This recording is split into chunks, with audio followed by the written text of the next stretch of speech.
On June 28, 1969, at 1:20 a.m. in the morning, the police raided the Stonewall Inn, a gay bar in Greenwich Village, New York.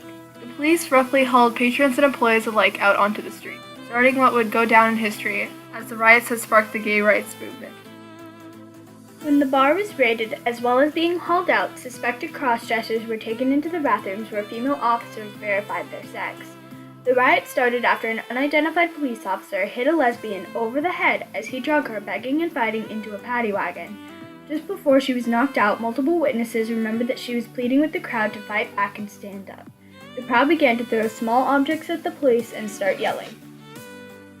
This is a picture of a few of the gay street youth that fought at Stonewall. Author David Carter explains that this is a photo of Jackie Harmona and a few of the others taken almost at the exact moment the riots broke out, as Tommy Lanigan, Mitt, and a few others have verified. It's actually the only known photograph of the riots, other than the photographs taken by Fred McDarrah for the Village Voice.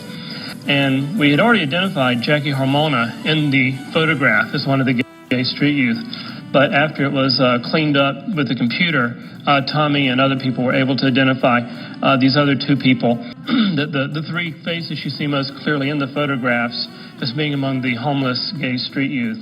And it also happens that this photograph, very fortuitously, the best we can tell, was taken just about at the moment where the crowd outside the Stonewall Inn went from being largely in a good humor to anger. About 10 minutes later, the police had fully barricaded themselves, arrested the customers and employees inside the bar as the crowd graduated to throwing bricks and other such objects. The Stonewallers used a traffic sign as a battering ram and tried to force their way into the bar. When that didn't work, they tried to set fire to the building. Soon after, the fire department and other police precincts came and subdued the crowd for the night.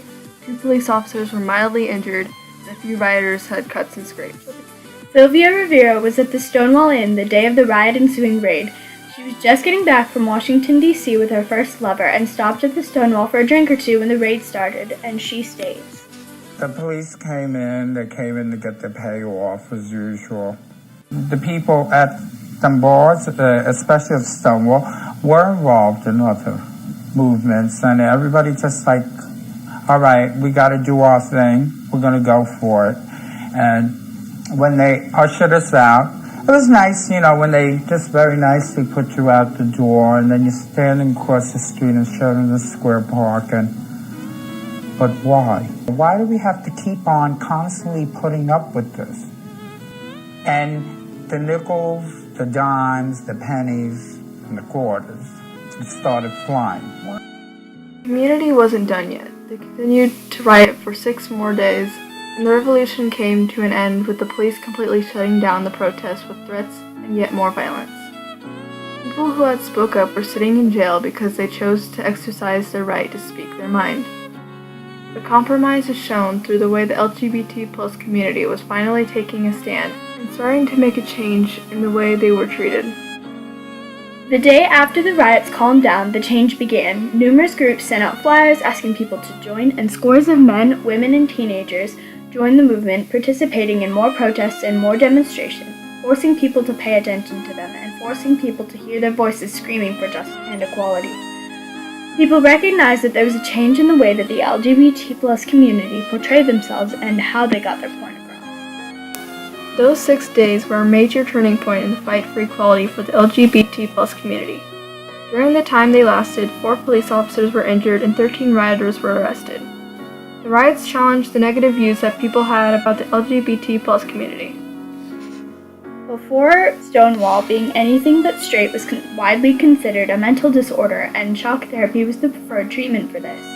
Those who were religious believed that you can control the people you were attracted to, and the way in their eyes to heal you was to pray that you would be cured of this disease. After the riots, these views were invalidated by an uprising of people who were tired of being labeled and discriminated against, but now they didn't have to be labeled as insane by the medical field. Though people who believe strongly in some religions still hold on to that view that the lifestyle is an abomination. In the 60s, there were laws in New York that stated you had to wear at least 3 pieces of gender-appropriate clothing, and if you weren't, you could be arrested. as there were also laws against holding hands, kissing, and even dancing with a person of the same sex as you. So the main place for people to go to be able to be themselves were gay bars and protest groups. The Gay Liberation Front and Human Rights Campaign are just two of the numerous groups that were founded after Stonewall to provide a safe space for LGBT+ individuals who wanted to protest the inequality. One of the most famous protesters at Stonewall and a founding member of the Gay Liberation Front was Sylvia Rivera. Rivera continued to be there, attending meetings for many years after, still protesting, still fighting for equality, and will forever be remembered as one of the most amazing LGBT+ activists of that era. The compromise being that the LGBT+ community started taking a stand and to make a change in the way that they were treated. They were tired of sitting down and taking the shame, the guilt, and the insults hurled at them by society and began to just live and try to make the best as well as to try and to continue to have a voice and grab the tentative rope of change. Of course, the subject is a dual-edged sword, and so there's always another side to each topic, especially one as controversial as this. There were some people who were firmly opposed to the idea that people could, with mental and physical soundness, love a person of the same sex as themselves. One of the more well-known acts of anti-gay activism in the 60s and 70s is the assassination of Harvey Milk and Mayor George Mestone. Dan White is the man responsible for both of their murders, which are thought to be in part because Milk was the first openly gay politician, though White claims that it was because he had just lost his job and had consumed copious amounts of junk food, causing him mental incapability to differentiate between reality and fiction. His so-called Twinkie defense was successful considering that in 1979, at his trial, he was convicted of voluntary manslaughter instead of murder. Outrage was blatant, and California revoked the diminished capacity defense for all subsequent cases. White was sentenced to 5 years in jail for his crime, and once he was released, he was unable to continue a normal life and took his own in 1986.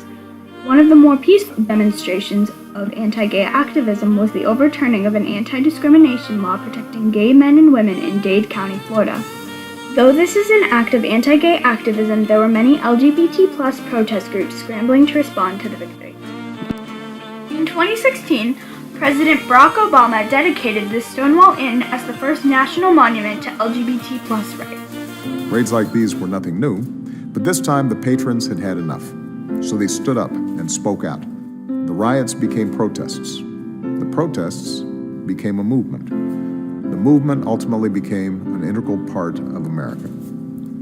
So this week, I'm designating the Stonewall National Monument as the newest addition to America's national park system. Stonewall will be our first national monument to tell the story of the struggle for LGBT rights.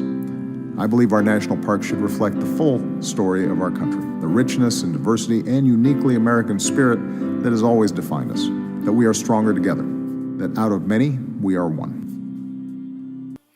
His words are the modern motto that the next generation of activists should strive to follow through their beliefs and what America strives to be.